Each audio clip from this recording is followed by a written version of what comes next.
you believe? Are you able to set your skepticism aside for even a moment? I'm inviting you to keep an open mind and follow us through this video and have a listen to what we capture in one of the provincial parks, centrally located in Ontario.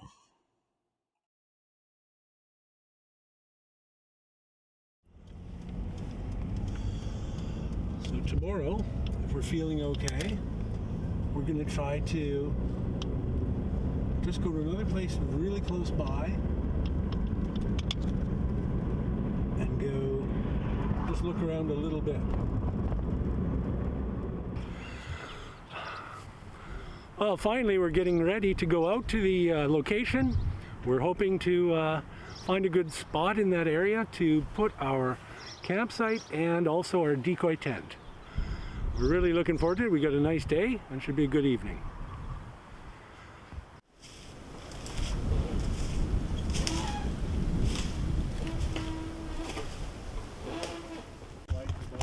There's a lot more pace on this trail. Prior to arriving on the site, the Seeking Ontario's Bigfoot team will typically study the area in question using Google Earth. We'll use Google Earth in order to drill down and to make note of any desirable topographical features that come into a concentrated area that include features such as natural troughs, valley systems, waterways, or potable sources of water, as well as concentrated areas of food that would give us the greatest likelihood of making contact.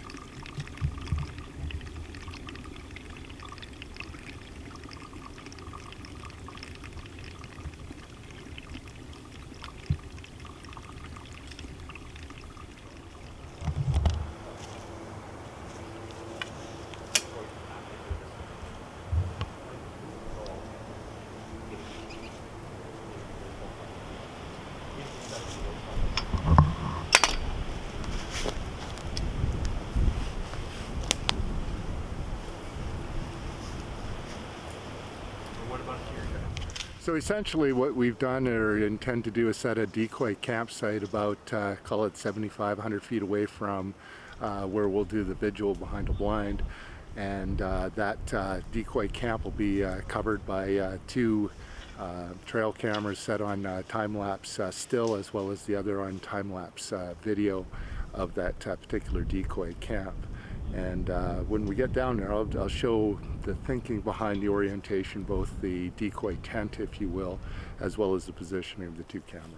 So essentially, at this particular location, is we're going to just deploy the little pop tent, more or less in line with this orange tape flag, which obviously we'll take down after we deploy. Over yonder, past the used glow stick from a previous trap, you'll see another orange piece of tape, and that's where one of the cutback trail cameras will be positioned. That one will likely be set to still photograph, and then over in behind me you can just barely make out another orange piece of tape, and that'll be the other cutback, and it'll be shooting directly onto the tent, and that one will be using video in 30-second bursts with maybe a 15-20 second delay between takes. The orientation of both of these cameras are such that I perceive that if the animal is in the area and is interested in this particular location, or us in behind the camera, they will be approaching through up this draft.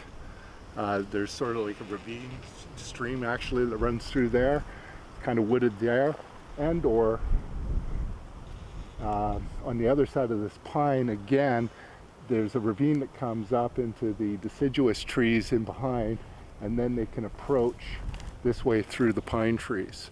So in either situation, they ought not to be able to detect the silhouette of the camera, but I will do things like lay a branch or something like that just to break out the side profile, just in case I think that's something that could be perceived if they approach from a certain angle.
Just prior to the onset of dusk, the audio recorders will be placed out along the periphery of the camp at approximately 100 yards away.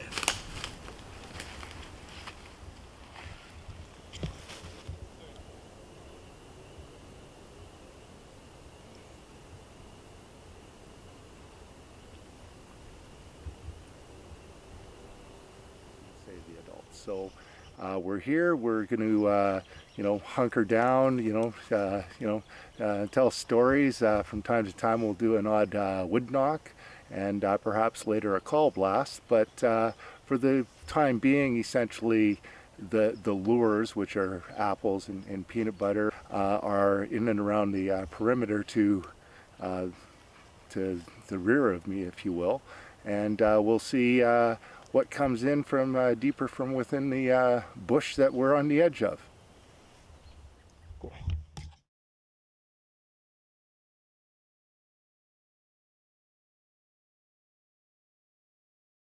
So it's John Paul here, seeking Ontario's Bigfoot. It's 3 in the morning. No real substantive activity that I would associate with the subject of our pursuit. So we've broken the vigil site in terms of taking down the blinds and packing up the chairs, and some of the audio equipment has been recovered. I'll be leaving the 2 cameras out.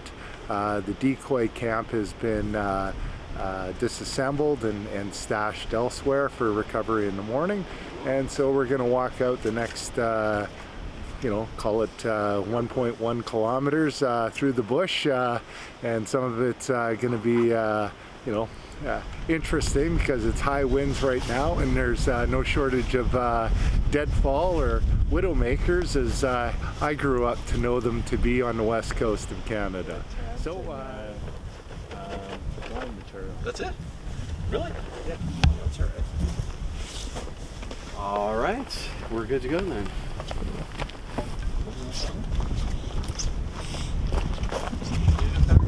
That's our motto. Actually, that's the Scout's motto.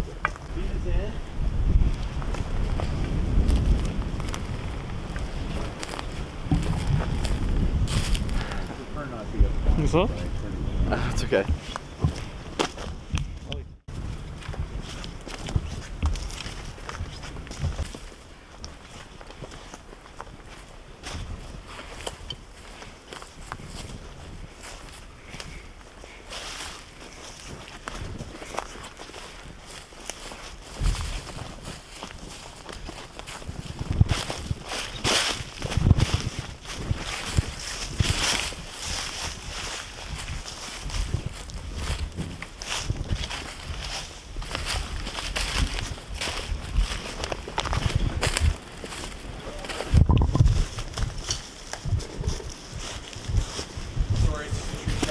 Oh.